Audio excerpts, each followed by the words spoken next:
Hello, my name is Steve Melanson, ArcScan's Clinical Applications Manager.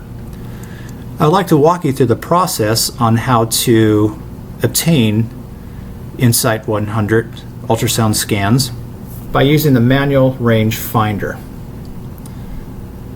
You may need to use the manual range finder if the auto range finder feature is not able to work.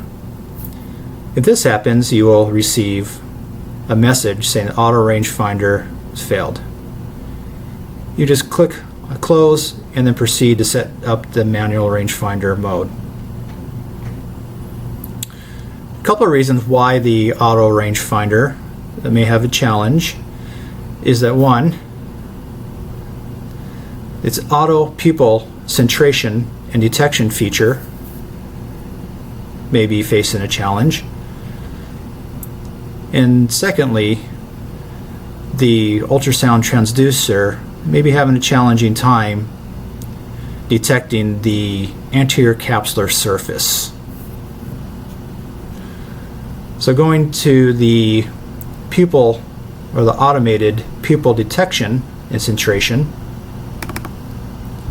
ensure that when you bring the patient into the eye seal, that the pupil is right in the center of the scan meridians. So you just double click onto the pupil and the software will automatically align the pupil in the middle of the meridians. Now for the anterior capsule glaucoma, ICL anatomy, ICL nomogram, and ICL volt scan sets, the transducer goes off from the anterior capsule surface as its focal line. For the cornea, of course, the cornea is used as the focal point. For glaucoma screening and limbal scans,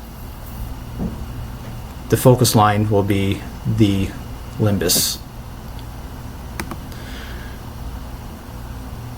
So go into auto range, you're going to click auto range finder, and then click on these double arrows to initiate the manual range finder. So now the arrows are up and you see the beam here. So first you would drag the transducer, and I'm doing this by holding the left mouse button and just dragging over close to the center of the pupil. You do not want to go over the beam because now you're blocking the fixation light. The patient won't be able to fixate on anything. So I just bring this off to the side and ask the patient, are you still able to see the fixation light? Then you click on this transducer icon and you, once again, by the left mouse button, just drag down. So now you're bringing the transducer closer to the eye. These first two spikes you see are the cornea's anterior and posterior surfaces. This is your target for the ICL nomogram scan set. So you can bring this down here until the anterior capsular surface is right on the focus line. Then you hit start scanning. And there you go. Now you're getting all the scans that you need at the proper depth. Now this is a simulated video eye, which is on my ArcScan simulation software. So we're not scanning a live eye, whereas here you would see the iris, the angle, sulcus space, ciliary body, and zonules. So now that we're at the correct depth, you have your cornea, your capsular surface, and now you're ready to go on to do your ICL sizing. I hope this makes it clear on how to conduct manual rangefinder. Please do not hesitate to contact for any further questions. Thank you.